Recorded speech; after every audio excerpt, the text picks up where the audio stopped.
Hello everyone and welcome back to 88 Fitness Training YouTube channel. I'm Camille, this is James, and today we're continuing on with episode number 3 in Is It Worth It series. So today we're going to talk about a really popular shoulder exercise that you see all the time, external rotations. I'm sure you've seen someone next to the dumbbell rack doing one of these things with some light dumbbells. So today we're going to talk about, is that actually worth it when it comes to hypertrophy, or is there another reason or an alternative exercise that's even better? So stay tuned, check it out.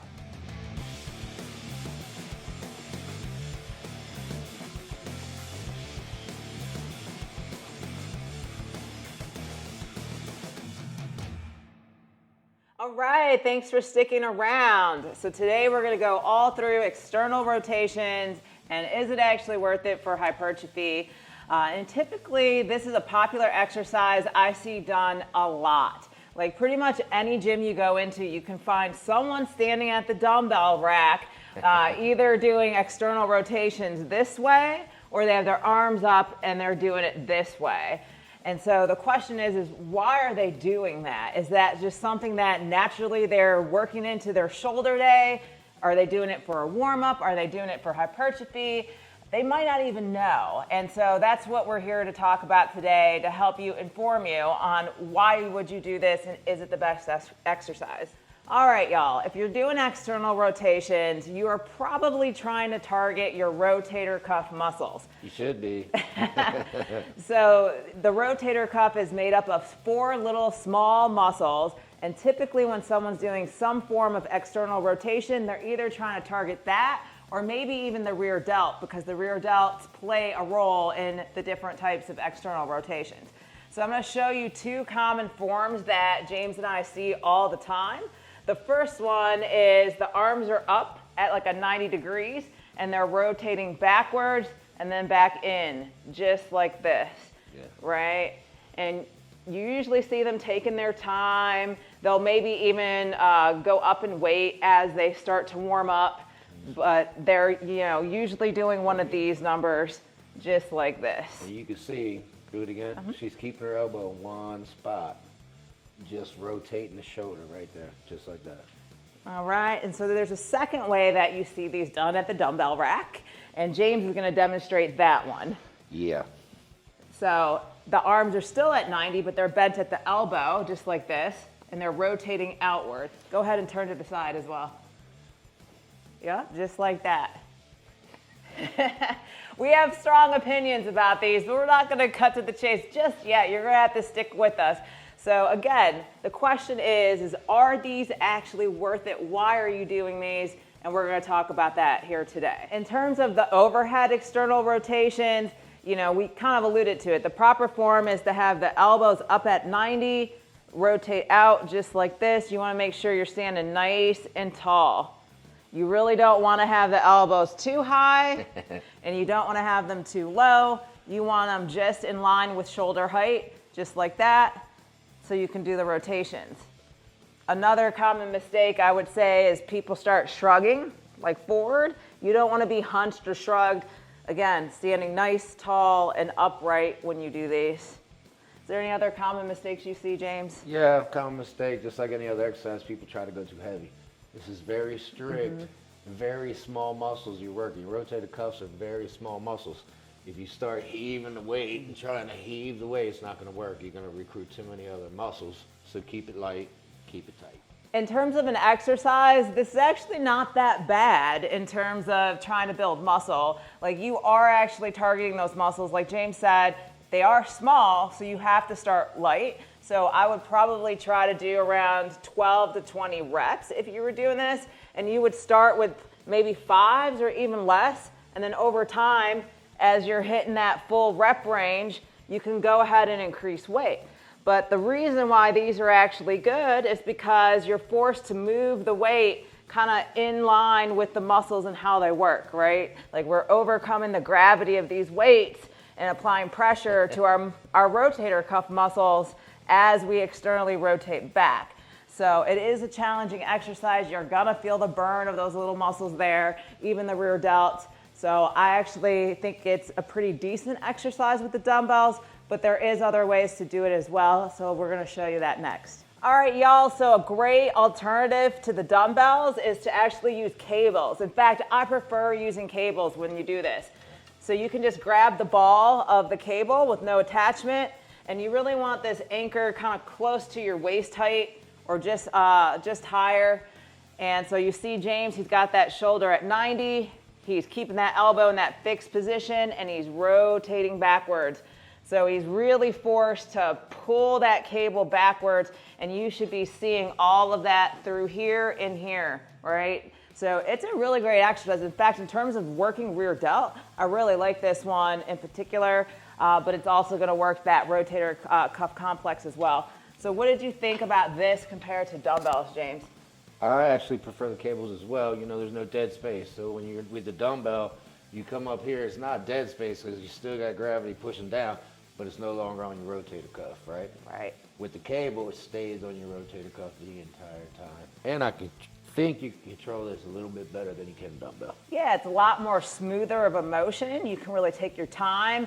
The one challenge with this, if you're just starting with this, you might want to use dumbbells because the cables naturally start pretty heavy. You're probably starting at 5 pounds at least. So if that's too much for you, then definitely start with dumbbells and then progressive overload over time. But that's the beauty of the cable. I mean, it's unlikely you're going to get that deep in the stack, but the weight selection's there as you progressive overload over time. Now we're going to switch to that second way that we talked about, where you see people in front of the dumbbell rack doing the external rotations at their sides. So just like this. Common mistakes here, again, is just going too fast, maybe hunching forward, not keeping the elbows pinned at the sides and letting them flare. But the thing about this one is the dumbbells, right, like the weight's out here and it wants to go down, right? So as you're trying to apply load to your muscles, you're actually applying load in the forearm and the bicep. In fact, if you ask James, that's probably what's burning right now as he's doing that, and not necessarily the rotator cuff. So one of the biggest mistakes on this exercise is not using cables. Using dumbbells, the resistance is up and down. When you get on a cable, now you got resistance coming from the side. With the dumbbells, there's no resistance to the side. The resistance is up and down. So if you want a good bicep pump, and that's probably not why you're doing them. If you're one of the individuals doing these, you're probably thinking you're warming up your shoulder complex to get ready for those heavy lifts, or maybe you're even trying to grow muscles doing that. But again, you're really warming up your biceps and your forearms and not necessarily those rotator cuff muscles. So that's something to think about. Yep. So let's go ahead now and show them a cable alternative that's a really great option for them. So a great alternative is using the cables like James said, and you can do these different ways, single-armed, both arms at the same time. So we'll show you both of those. Same kind of setup as before, cable's a little lower, right? Just grab the ball of the cable, and then you're gonna come cross your body, rotating out, and you really wanna give it a good squeeze and contraction, and then you wanna lower it back slow. So that negative part slow. And you'll start to feel it. Like as you really start to reach failure, you're going to start shaking as you try to come back and externally rotate that arm. Yeah, 100%. And I didn't feel my shoulder at all with the dumbbells. Right now, my shoulder's burning. My biceps are not. And that's because the load's coming from across his body this way opposed to straight up and straight down. In fact, there's no load going straight up and straight down, and that's what's taking that load off of his bicep and allowing it to be in those rotator cuff muscles and rear delts. So that was the single arm version. We're going to go ahead and show you. You can do these with both arms. In fact, which bodybuilder was it that really liked doing this? There was one in particular. I can't remember if it was Wesley Vissers or somebody else, but they definitely did this one. Can't remember his name. Yeah, we'll have to get back to you on that. But it's a really great exercise. You can see as he's doing it, he's getting all of this worked all through here. So really great exercise for that. And like we said before, you can really progressive overload this. So target that 12 to 20 reps, and if you reach that 20 rep range, then go ahead and add more weight and just keep adding more weight. But it's a really great exercise to target those muscles in particular. So is it actually worth it, y'all? That is the question. So in terms of using dumbbells, I would say absolutely not, right? So I would tuck the dumbbells, stop doing that in front of the dumbbell rack, go over to a set of cables, and then hit your external rotations this way as well as this way. And if you do that, I think you absolutely have the potential to strengthen those rotator cuff muscles. Maybe they're not going to get really huge. Like if we're talking true hypertrophy, you know, your overhead shoulder press and other things are probably better. But you have to have strong rotator cuff muscles, strong rear delt muscles to support those heavier lifts that are going to give you the gains. Yeah, as many shoulder issues as you see out there, and as you see, continue to see throughout the gym, almost everybody gets a shoulder issue at some point. This is going to help that. This is going to prevent that. If you got strong rotator cuffs, believe me, you're going to be able to overhead press, you're going to be able to bench press. Very easy, a lot easier than if you got a weak rotator cuff. So do yourself a favor, get some strong rotator cuff. Absolutely, and I think it goes far beyond just a warm-up exercise.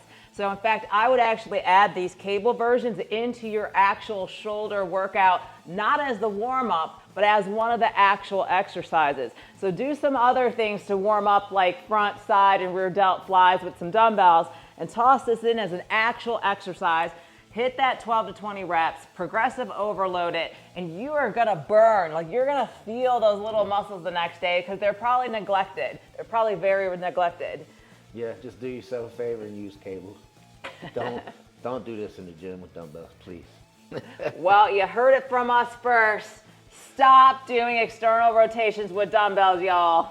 Well, I hope you're really enjoying this Is It Worth It series, where we show you the popular exercises and really talk through whether it's actually going to get you those gains. So we have a couple more episodes in this series, but if there's exercises you're curious about, definitely drop us a line, let us know what they are, and we'll shoot a video for you for sure. But for now, make sure you definitely check out our other videos in our shoulder playlist, and make sure you tune in every Sunday at 12 Eastern. That's your opportunity to interact with me and James live and get any answers, questions answered in real time. So, all right, y'all. Well, thanks for tuning in. 88 Fitness Training. Like and subscribe.